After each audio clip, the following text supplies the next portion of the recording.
सस्ता और समुचित इलाज के लिए गरीबों का रहनुमा मात्र एक हॉस्पिटल, मैया बाबू हॉस्पिटल।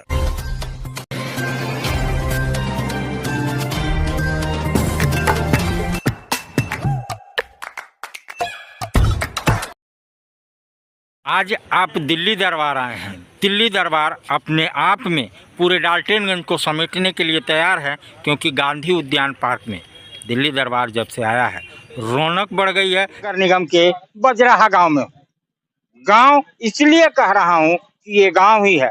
नगर निगम आने के बाद यहाँ कोई भी सुविधा मौजूद नहीं, और जैसे आपको ज्ञात है, कल आशीष भारद्वाज ने एक प्रेस कॉन्फ्रेंस करके कहा था कि मैं पानी के लिए मेदिनीनगर की जनता के लिए लड़ूंगा। तो आज पहला दिन है जो जल यात्रा, जो जल के लिए जागरूकता अभियान इन्होंने शुरू की है, लोगों के पास जा रहे हैं, उनकी समस्या को सुन रहे हैं।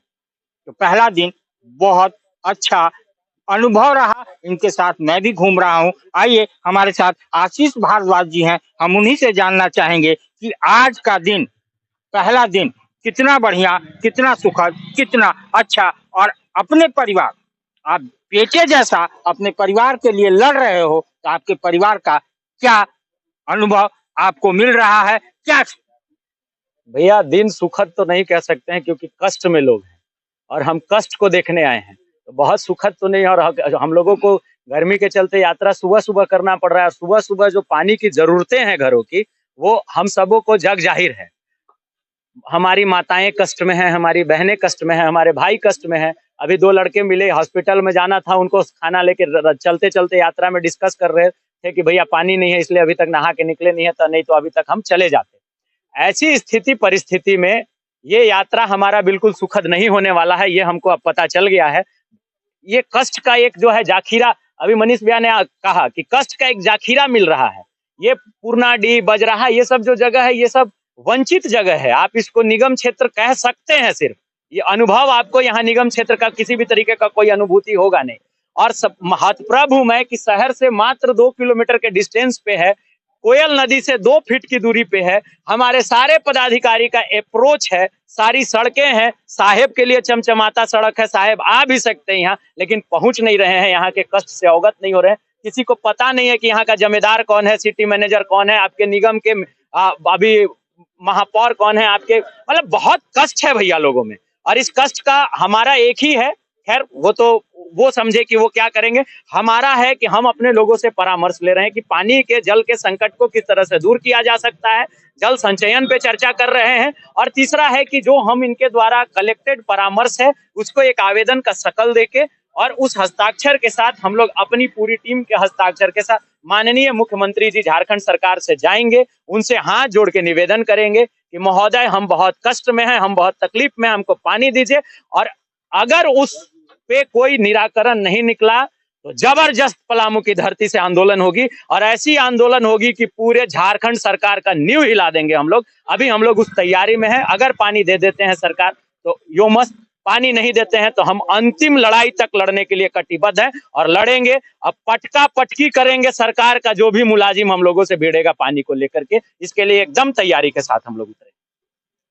तो आज आशीष जी लोगों को जगाने चले हैं, और इनका कहना है कि हम पटका पटकी भी करेंगे, क्योंकि जब जनता जाग जाएगी, अपने हक के लिए लड़ाई लड़ना समझ जाएगी, तो ये आंदोलन वाकई में उग्र होगा। आज का जल यात्रा एसी से निकल के इस तड़पती हुई गर्मी में, कड़कती हुई धूप में आप घूम रहे हैं पलामू को पानी दिलाने के लिए। जल यात्रा में आप भी शामिल हुए, क्या कहना चाहते हैं? जल ही जीवन, लेकिन यहाँ जल ही नहीं।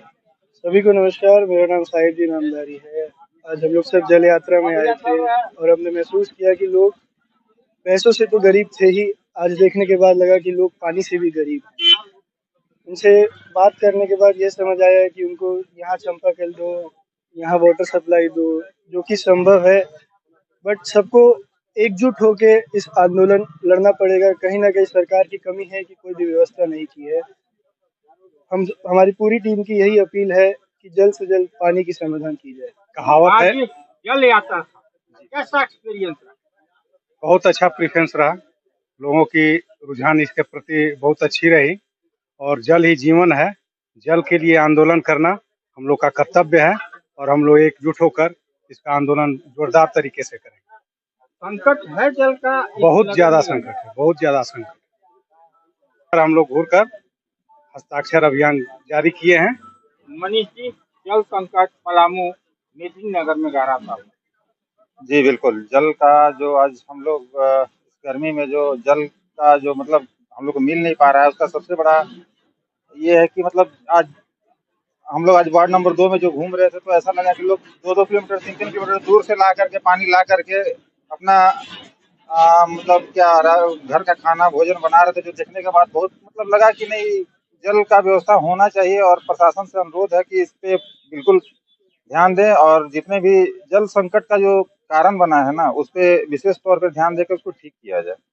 क्योंकि पानी के लिए 3 नदियों का संगम, औरंगा, कोयल और अमानत, 3 नदियों का संगम डाल्टनगंज मेदिनीनगर 3 तरफ से घिरा हुआ है, लेकिन आज भी बूंद बूंद के लिए तरस रहा है।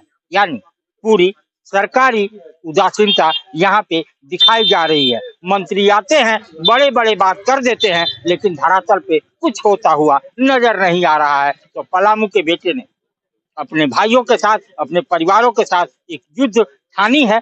देखते हैं कितना सफल होता है। और अगर पलामू मेदिनीनगर की जनता जाग गई तो ये आंदोलन सफल होगा और मेदिनीनगर वासियों को पानी भी मिलेगा।